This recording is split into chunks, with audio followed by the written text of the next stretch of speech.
I said to one client, do you know what you could have done with that? She'd had a storage unit with her mother's stuff, and she had been paying for 10 years, $300 a month. And I did the math, and I was like, you could have bought a house. It's not a storage unit. It's a rental. You're paying rent. You're listening to Everyone's Talking Money, the show that's all about making life richer.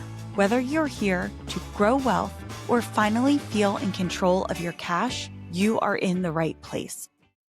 What if I told you that your clutter isn't just taking up space, it's taking your money too? From overstuffed closets to pantries that look like mini grocery stores, the stuffication is real. And here's the thing, it's not just about being messy. It's about guilt, shame, emotions we attach to things, and yes, the hidden financial costs of all that stuff. Today, I'm joined by professional organizer Mary Beth MacKinnon, who coined the term stuffication. We're talking about why clutter paralyzes us, how it drains our wallets, and what steps you can take to stop the cycle of overbuying, overspending, and overwhelm. If you've ever thought, I don't even know where to start, this conversation is your permission slip to finally face the piles, reclaim your space, and put your money back where it belongs, working for you. Mary Beth, you coined the term stuffication.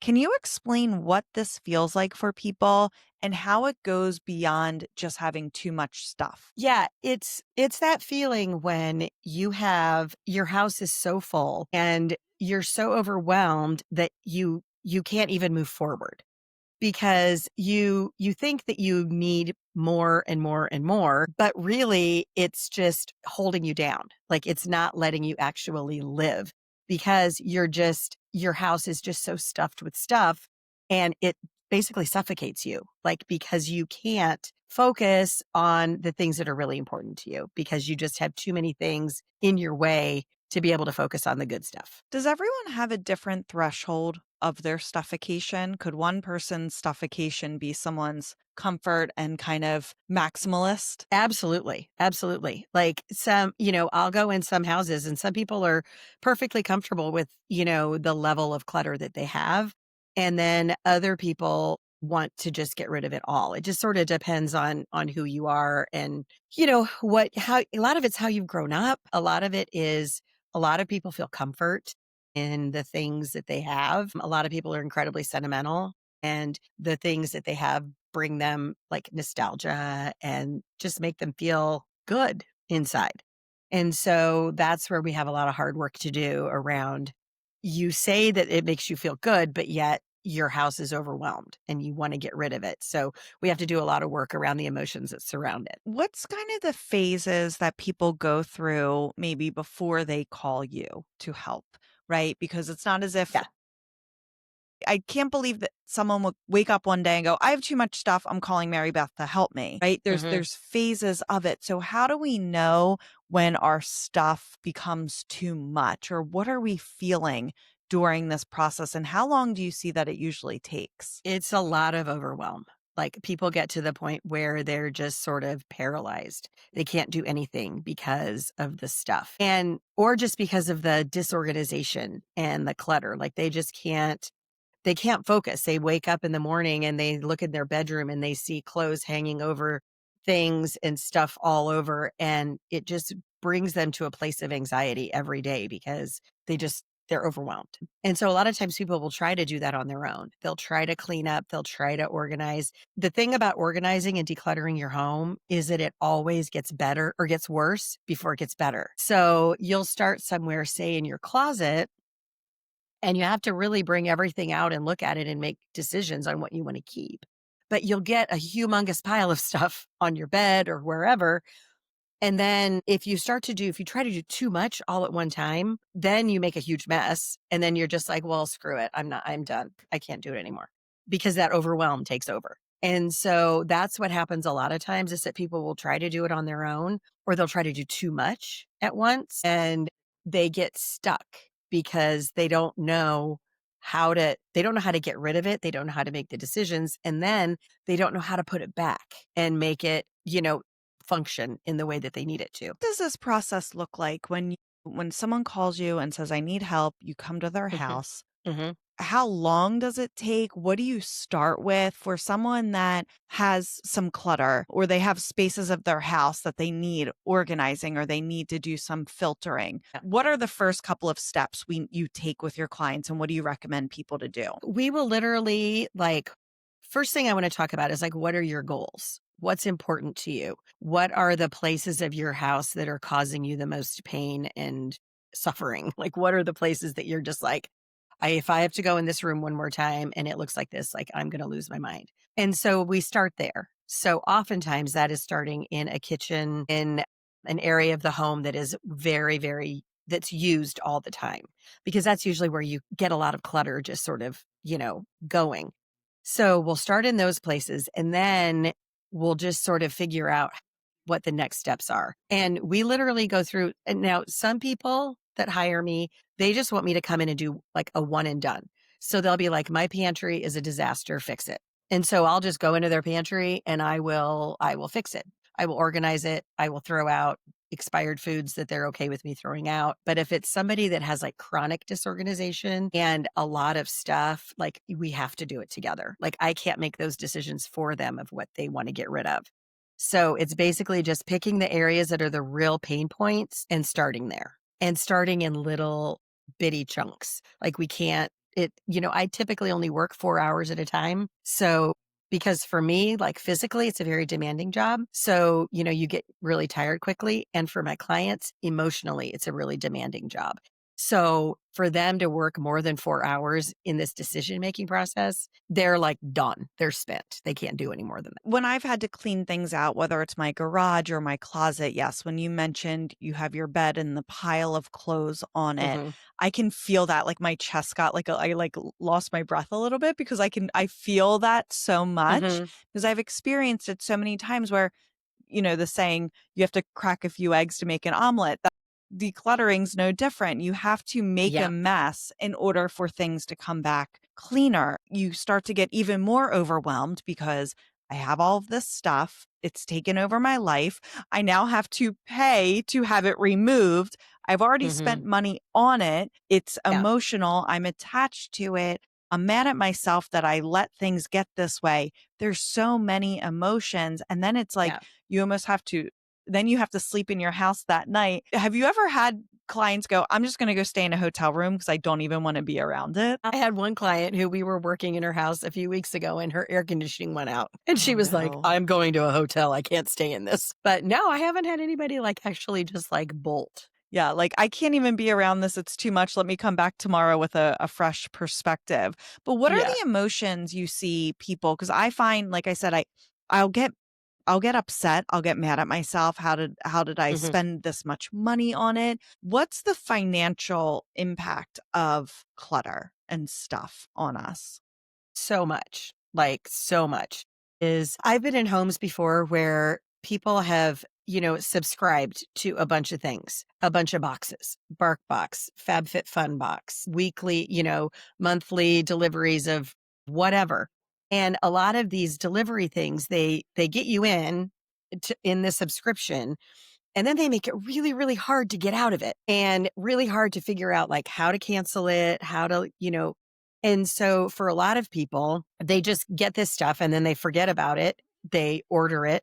They can't find something. So instead of looking for it, they just order another one. And so they're spending just more and more and more money on stuff. A big one is like supplements, like people who get like a monthly order of, random supplements and they'll get them because their ankle hurts and they think, okay, I have to take like all of these things for it. And then they get it and they're like, oh, my ankle feels better.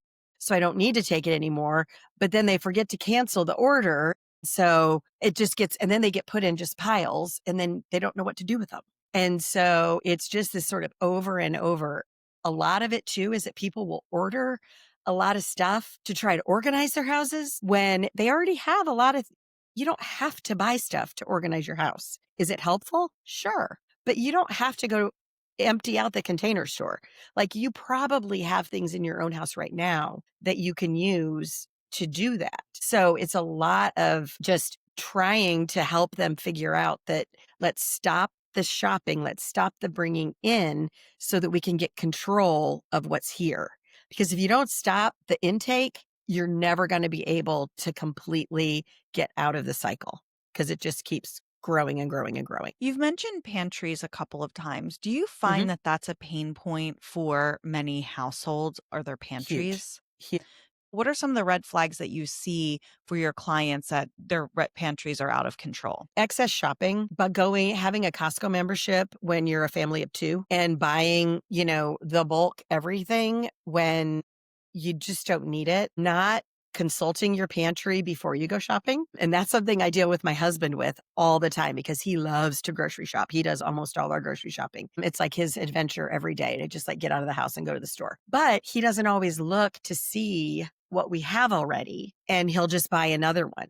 And so that's something that we're actually working on where I'm like, look, I know it's on sale. I know it's on sale and that's great.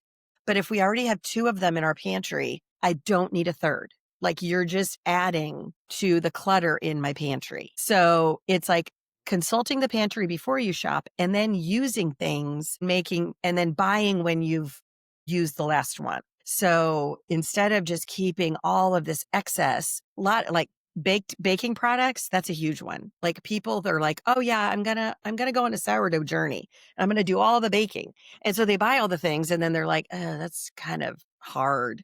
Like that's a lot. And so then they just never use it. Or I think that I'm going to stop eating gluten and I'm going to have almond flour and coconut flour. And so they buy, I've even done this. I've been on like crazy diets and I bought like all of the random weird food and then I've never used it. So it's just a matter of like keeping a check on what you're buying and if you really need it and if you're using it, because we all have stuff in our pantries that literally has been there for so long. And we often never go through and like pull out expired stuff to get rid of. And then people also hate the thought of like throwing stuff away, and that's a waste of money because I paid money for this and I don't want to throw it out. So that's a big sticking point for a lot of people. I have a very small pantry and it drives me Hmm. nuts, but it's Me actually a too. blessing because I can't hold a lot of stuff in it. But my friends and I will talk about it and I do this thing. My family hates it, but I've now gotten some friends on board that they do it as well, that we eat everything in the pantry. Like I don't replenish it until nearly everything's gone. Hmm. And same thing for the freezer or the refrigerator. Like I like opening up my fridge and seeing it kind of bare so you can actually see Hmm. what's in there versus it's Yeah. stuffed to the gills. So I will come up with some of these wacky meals based on whatever's in my pantry that we need to get rid of. The way I look at it, because obviously I talk about money every single day, I look at my pantry and I'm like, there's my money sitting there. And then when Yeah. food goes bad, you're throwing it away. You're literally just throwing away your money. So that's the Hmm. way my mind works about it. So I'm like, let me not buy so much of it. Let's use what we have. And I'll use Chat GPT and I'll Hmm. plug in, here's all the It's a food I great have, resource. Yep. come up with I meals love for that. us.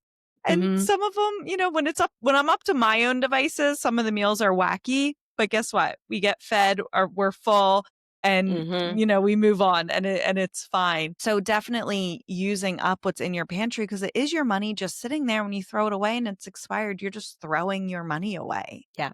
Yeah. And that's what I call like the sunk cost fallacy. It's like Mhm. you've sunk all this money in and you've spent all this money. So you just have to like keep going because, if you don't, you're wasting money. And that's a lot of people. That's like a sticking point. Like I have a friend that I worked for in her mother's home and her mom had moved into a home and then eventually moved into assisted living. And when she moved into her second home out of her original growing up house, she moved over an entire closet full of canned goods. I mean, I've never seen so many canned goods in my life.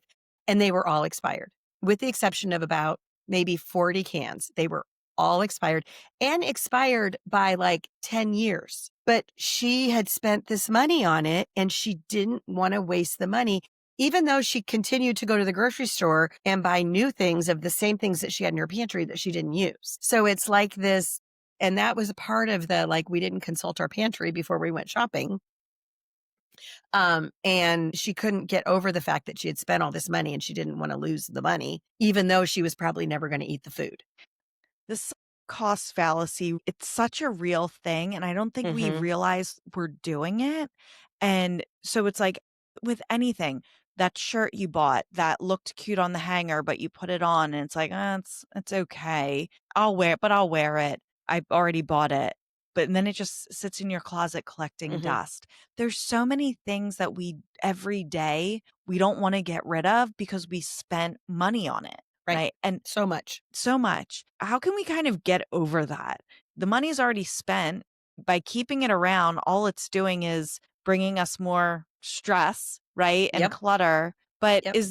have you found that there's like a magic thing to say to your clients so they can kind of accept the fact that they've spent the money and it's sunk already? I think it's kind of I think for a lot of people, I just say like you're never going to get that money back. And is keeping it here worth the mental like load that it's putting on you to have it in your house? Or maybe we can find somebody else that can use it. I am a big proponent of local buy nothing groups, free cycle, passing things along that way. But I also don't want my clients to get wrapped around the axle that everything has to go to someone special or someone important or to the perfect person. Because then that's just another whole layer of clutter and another whole layer of mess because nobody is perfect. Nobody, like, you're not going to find the perfect owner for that, but somebody might use it. I take stuff for my clients all the time just to get it out of their house. I will be like, I can swing by. We have a thrift store right down the road from where I live. I can swing by on my way home and drop it off. Or I have a very active buy nothing group. And if it's stuff I know my buy nothing people will like, I just leave it in my car. I put it up on buy nothing. Usually when I'm in my client's house, I'll take a picture, post it. And by the time I get home, I have somebody ready to come pick it up. So just to ease that burden for them to make letting go easier, like I try to help them because if I can get it out of their house, that's like huge. It's a huge Yeah. step. Or trying to sell it. Let me make a few bucks back Oh, on it. I can't even with the selling. Like I spent, $40 on this. I think I can get 5. I'm like, is that worth your time for $5? Right. Like, no. And even for myself, like I have, when I'm going through my house, I will find things that I'm like, I could probably make a little money on that. And then I'm like, is it worth my headache? Like to make a little bit of money? Probably not. Probably not. People do want to find good homes for their stuff, right? They Mm. want to find, like you said, the worthy recipient who is Yeah. going to enjoy it and all of that. Why do we attach so much emotion to stuff? Yeah, that's a really good question. And I honestly don't know the actual answer for that. I just know that for a lot of people, it's an emotion, right? It's like they feel emotionally attached to it. A lot of it is if it's an heirloom or something that Aunt Doris gave you, people think they have to keep things because they don't want to offend people. And so they just are like, well, what if she knows I gave it away? Well, she's not going to know. And if she does, you just say, you know what? I didn't need it. I passed it on to a friend who can use it. It's everybody just has a different level of attachment to stuff. And that's a big part of what I do is helping people sort of get to the bottom of like, why? Why do you think that that's important? Why do you think that you need to keep that Tupperware container? Like what's the thing behind it? Like I have a few things that were my mom's that I like to have, even though I might not use them all the time in my kitchen. Like I know my mom gave that to me or I know that was hers, but I have been really, really working hard for myself on letting that stuff go. I just found a box of Christmas cards from the last probably 15 years. I used to keep all my Christmas cards because I thought that's what you did because that's what my mom did. And I found it. I was cleaning out under a bed and I pulled out this box. I was like, what's this? And I opened it and I was like, holy crap. And I was like, what do I do with this? And I'm in like my non-organizer brain. I was like, well, like I have to like those people, like they made those nice cards. Like I don't need to be the keeper of their memory. Like I don't need to do that. But what I did is I went through the whole box. I looked at all the stuff. I had a little trip down memory lane. I found some things that I like a couple cards from my mom that I didn't know I had anymore that I kept, but I kept a little stack this big and I threw everything else away. I threw it all in the recycle bin because I didn't even know I had the box. So why do I need to keep the box of stuff that I didn't even know I still had? So it's that kind of thing. You have to really like get into like those emotions of like, yes, you found it. Yes, it's sentimental, but you didn't know you had it. So if you didn't know you had it, you don't know that it went. Like, if some fairy came and just moved it out without you knowing, there would be no difference. Right. How important is it to you if you didn't even know it was Right. there? It's only And until that you is see it and all these feelings come in. A lot of it is like Mhm. guilt. A lot of So it's much guilt. guilt. Well, I should hold on to this. And Mhm. why is it guilt? Is it because we're afraid of hurting someone's feelings? Is it like we're not honoring them? Where's this guilt coming I think from? it's afraid of hurting people's feelings. I think it's also like I'm Gen X, like I'm almost a baby boomer, but a year off. My parents were Depression era parents, and that's the household I grew up in. And so in my house growing up, everything had value. So everything was important. And so a lot of us who are now in the phase of our life of being empty nesters and downsizing and working on estate plans and thinking about retiring and how much money we need and what we need, we still had that mindset of like everything has value, so we have to keep it. But does it really have value? Like, what is the value? Is it a monetary value? Is it an emotional value? Is it just because that's how what we've always done? And it's taken me a long time to break out of that, of those sort of traditions that I grew up with. And I think that's how a lot of people are. Clutter for some people is a passed down thing. It's also a neurodivergent thing. Like a lot of folks that have ADHD that are neurodivergent, they have a really, really hard time with decluttering because their brains just like my whole family has ADHD.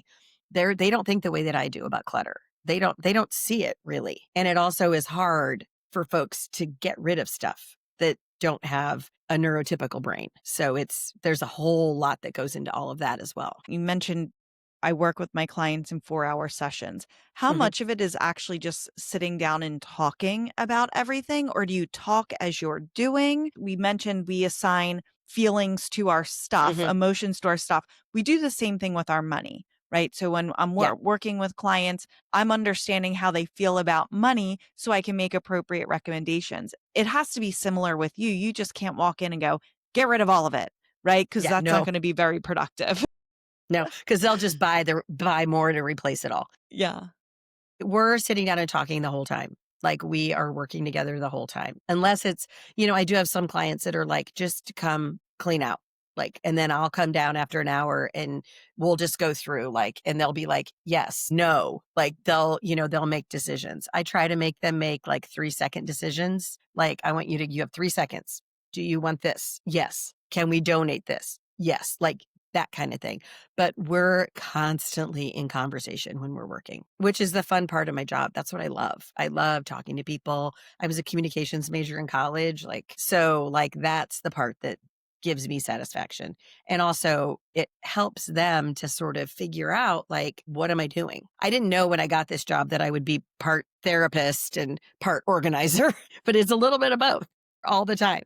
There's very few things that are just neutral that we don't attach our emotions to. Like I Hmm. mentioned, money being no different. We attach Right. our emotions to everything.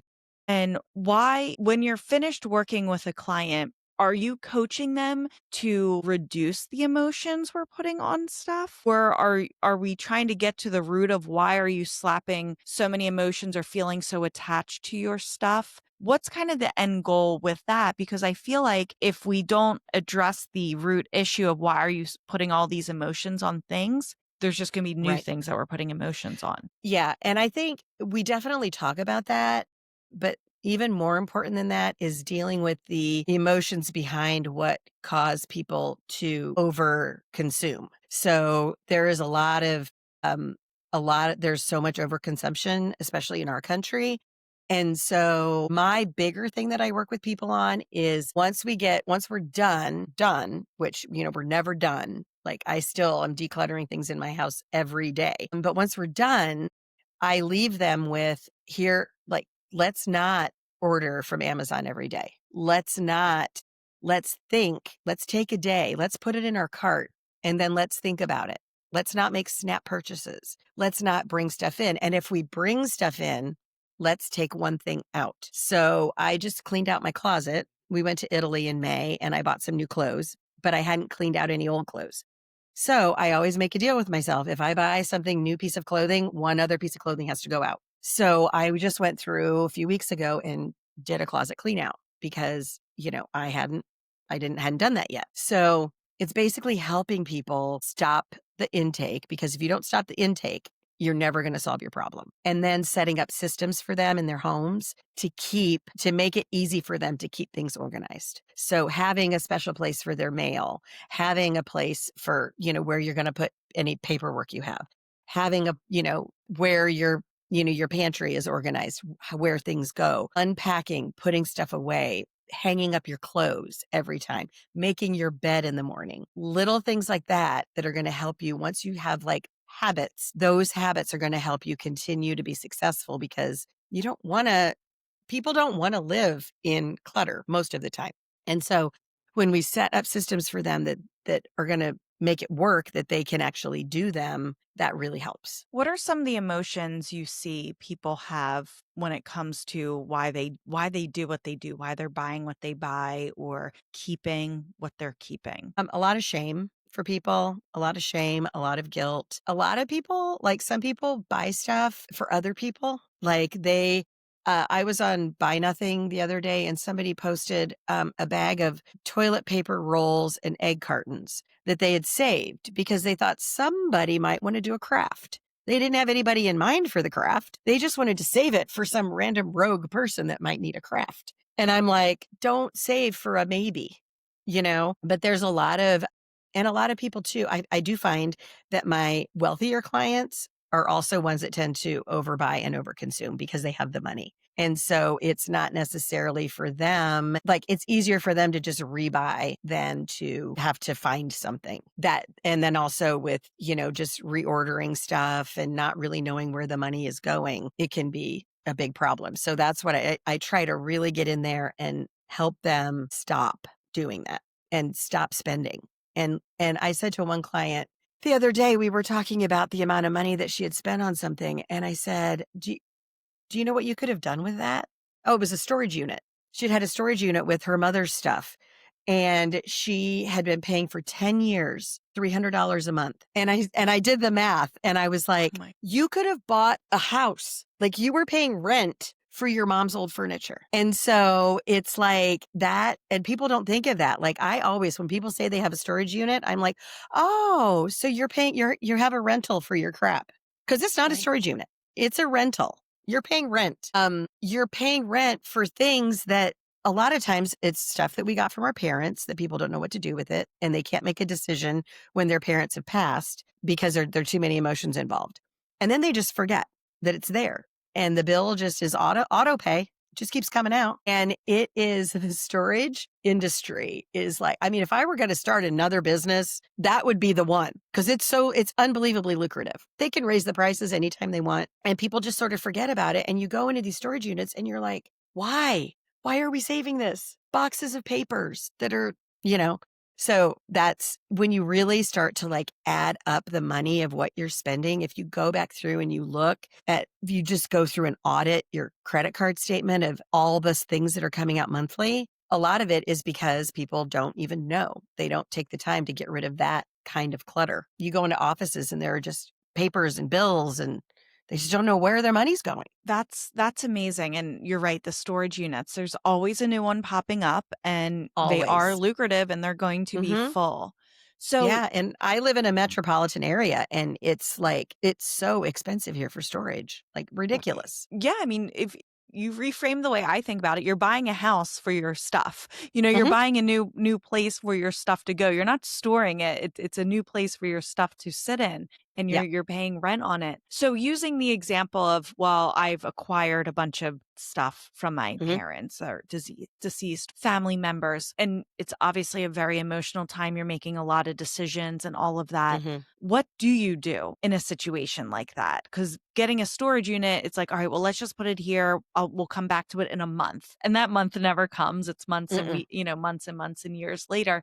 So Yeah. what is like the appropriate thing to do? And then also, should we be having conversations with our parents of what's mine or I want that or, I Mhm. know, my grandmother said, I want you to have this and put your name on a sticky on the back of Yeah. it if it's hanging on the wall.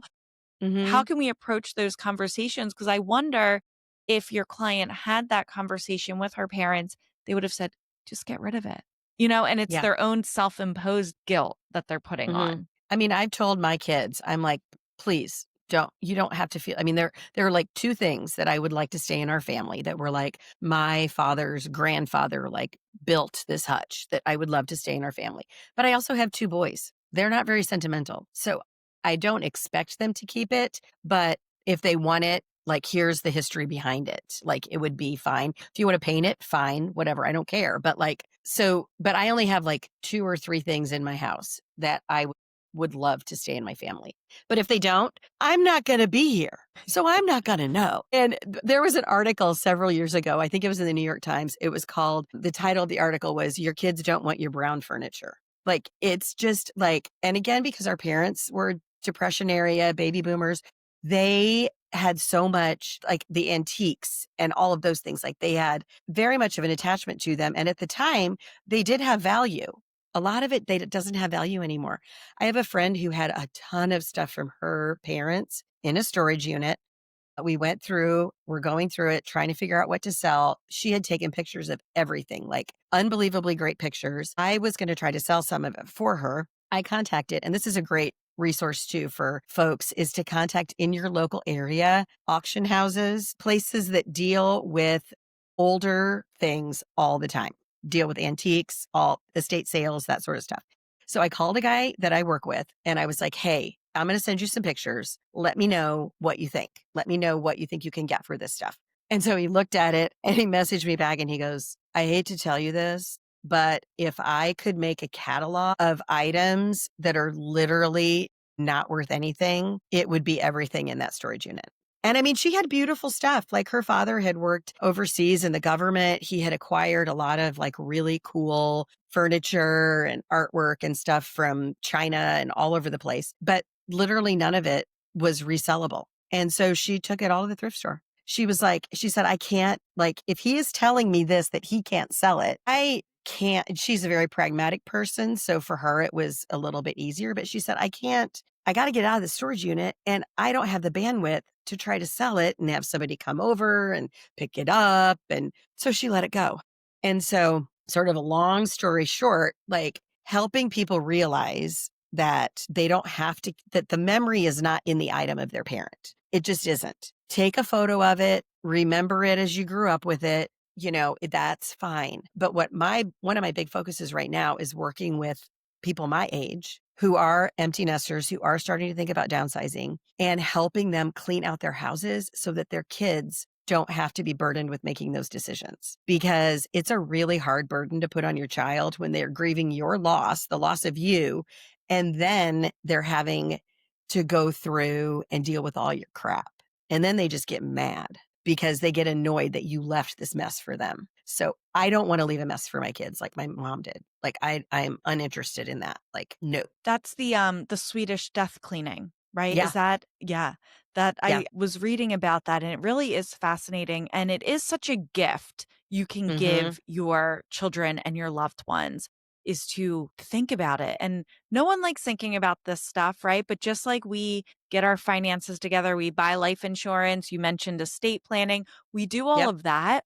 The stuff and get emptying the house and is just as stressful, if not more, Mm-hmm. because you can Mm-hmm. see it and feel it. And we do assign the emotions to, well, I feel bad throwing all of her stuff away, but what am I going to do with it? And that Right. is such a gift you can give your loved ones, is to think about that and have a plan Mm-hmm. for it. Yeah. So as we wrap up, because we've talked about money a little bit, but you've mentioned a few ideas of what we can do, of how living a less cluttered life can help us Mm-hmm. financially. You've mentioned adding to the cart, but not buying, giving it a day or two, looking at what you have before you make purchases. What are some other financial impacts or ideas or practices we can implement to live a less cluttered life, but also have a more positive impact on our finances? I think the biggest, like, one big thing that I think of is like, what what do you want to spend your money on? What's important to you and your family? And figuring out, like, what's actually going to make you happy. And is that another Stanley Cup? Is that another pair of, shoes? Like, is that really going to make you happy? Or can you take that money and can you invest it in a Roth IRA for your kids? Like, can you take that money that you think, oh, well, gosh, I really need to get this, blah, blah, blah. I can't even think of like anything specific. And can I donate it to a cause I feel really passionate about? Thinking about like, you may end up spending the same amount of money, but you might end up feeling a lot better about it. And you are not going to end up filling up your house. Like our family right now, our cars are all really friggin' old. Like we don't spend money on cars, not important, but we spend money on experiences. We go to a lot of concerts. We travel a lot. Like those are important things to us. So I would rather not have the stuff in my house and I would rather go on a really cool trip than, spend money. So I think it's just a matter of thinking about how can I better allocate my resources? Like I don't need those things and I don't need a million things to organize my house. Like I'm going to stop, buying all the things to organize more things, to keep all the things. No more bins. I saw this saying once and it said, take all the receipts out of your wallet, fold them up and staple them together. And you just made a book of why you're broke. I love that. I love that. Yeah. Yeah. That was a light bulb moment. It's like, you want to know where your money goes? Go get all the receipts out of your wallet. And that's where your money goes. All right, Mary Beth, it's time for our money confessions, where I ask you some real deal questions about money and you just answer as openly and as honestly as you can. Okay. What's a recurring expense you secretly love, even if others might call it ridiculous? Oh, I know the answer to this. I go every year on a music cruise called the Rock Boat, and I book it a year in advance before the boat sails. Like we get off the boat and then we book the next boat. It comes out of my account every single month, and it is the best vacation I ever take every year. It's a music cruise. It is my joy. I made so many friends on the boat. It is an expense that I will pay as long as I can. Is it different music every year? Are there different themes? It's usually like 35 bands. The host is always the same, Sister Hazel. The band Sister Hazel is the host. And then every year it's different, all different bands. Some same, some, come back every other year or so. And then it's just brand new artists. You learn to meet new artists. It's just super, super fun. I love it. That sounds so fun. Yeah, it's a great way to spend money. If money were to show up at your door, what would you say to it? Hello, lover. Reminds me of that line in Sex and the City when Sarah Jessica Parker sees like these heels. She's like, hello, lover. I'd be like, hello, let's go do something fun. When was the last time you impulse bought something and it actually turned out great? Oh, you're asking me this on Prime Day, you realize. I'm trying my hardest to ignore all the Prime advertisements. Let's see how, so far I've made it 10 hours, but we'll see how long I last. It's probably my AirPod Pros. I bought them last year on Prime Day. I didn't have any intention of buying them. I had like regular AirPods. They were fine. But my son was like, you really should get the Pros. And I was like, well, I don't really need them. And he was like, just get them. And so I got them. I love them. I wear them all the time. I can, like, they're noise canceling. So like I can block out all the people in my house. So if I'm making dinner, I put them in, I listen to a book, and I love them. They're literally one of my favorite purchases I've ever made. And what's one money habit you've completely ditched and why? I don't really budget. Like, I don't really we did, one of those stupid seminars one time about putting all the cash in an envelope and paying yourself out. I don't use cash hardly at all anymore. And I know that this is probably, I don't know if this is advantageous or not, but a lot of people say, don't, like, you're wasting money if you use your debit card, and you should use your credit card because you can get points or miles or whatever with your card. I use my debit card for everything, unless it's a huge purchase that I know I'm going to get a lot of miles for. I don't use my credit card for groceries, gas. It's all debit because I don't want to build up a credit card debt by accident and not pay it off. I hope this conversation with Mary Beth gave you a new way to think about your stuff and your money, because clutter isn't just about storage bins and messy pantries. It's about the emotions and financial habits that sneak in with every Amazon package and just in case purchase. Here's the takeaway. If you want to free your wallet, you've got to free your space. Start small. Get honest about what's serving you. And remember, your joy doesn't come from another pair of shoes or another storage unit. It comes from being intentional with what you keep, what you spend, and how you live. Don't forget to follow the show on your favorite podcast app. Leave a quick rating and review. It helps more people find the show. And of course, keep the conversation going with me on Instagram at Everyone's Talking Money. Because remember, money should be a tool to live life on your terms, not something that suffocates you like a house full of clutter. I'll see you next time.